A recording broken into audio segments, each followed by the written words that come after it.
You've probably heard this 100 times that you need 20% down to buy a home. But the truth is, that's old advice, okay? That's not the case anymore. And that's stopping a lot of people from even trying to be homeowners.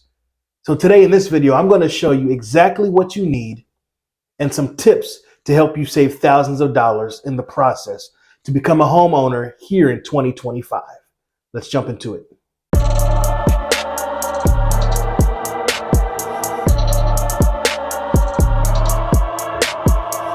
First, let's talk about the down payment, okay? The down payment is a chunk of money that you put up front towards the home purchase price.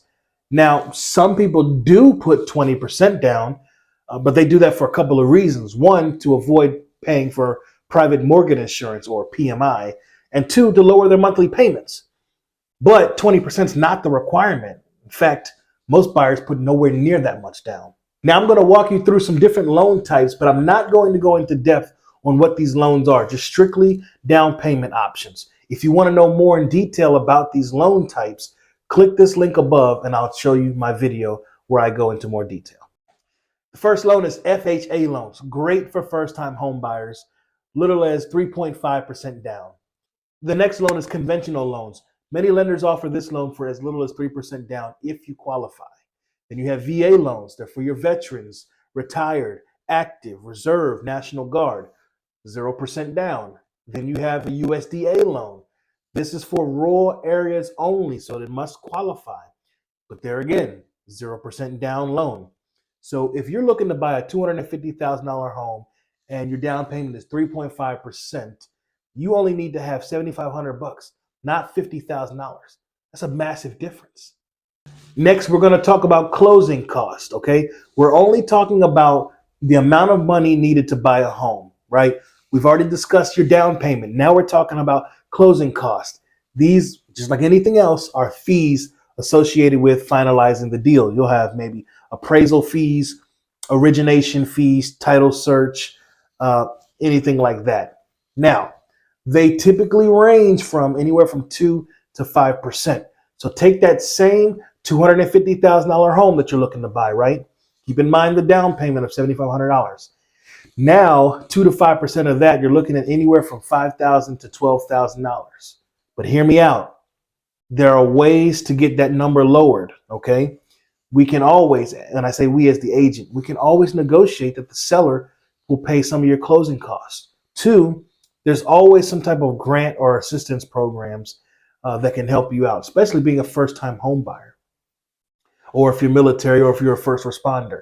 It's the agent's job and the lender's job to find those programs to help you save money, which brings me to my next point, down payment assistance programs. A lot of first-time home buyers don't realize there's grants and programs out there designed specifically for you to help you save money. There's grants, which don't have to be paid back. There's deferred loans, which don't have to be paid back until a certain time or even when you sell. And then there is forgivable loans, which don't have to be paid back if you live there for a certain amount of years. Now, these programs and grants vary by state. So it's the agent's job and the lender's job to know about their local programs. So if you live in the Chambersburg, Pennsylvania area where I am, you message me and I'll get you hooked up and I'll give you information on the local programs. Now, why is that important? Because these programs could be the difference between waiting another year or moving into your dream home this season. Now, let's discuss some additional upfront costs that sometimes get overlooked. One is your inspections. Super important. Don't skip your home inspections. These can cost you anywhere from $300 to $600. You have to have that out of pocket. The next cost is your earnest money. Often is 1% of the offer or the purchase price. Okay, you got to put in your earnest money along with your offer, but you get that earnest money back when the home closes, or if you back out during your inspection period, you get the money back. But ultimately, you have to have that 1% upfront out of pocket. And your third additional cost that we don't think about are your moving expenses.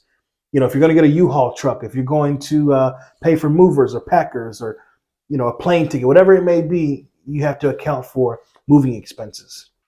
Now, the good news is most of these don't have to be paid all at once, and a good agent and a good lender will help you map all that out. So let me give you a quick example, run the numbers by you, and show you exactly what you can look to spend to buy your first home. Let's say you're buying that home for $250,000, get an FHA loan at 3.5%, right? You're looking at about $8,750. Your closing costs, another $7,000. Your inspection, $500. Moving expenses, let's just say $1,000. You're looking at around $17,000 to move into a new home, not $50,000.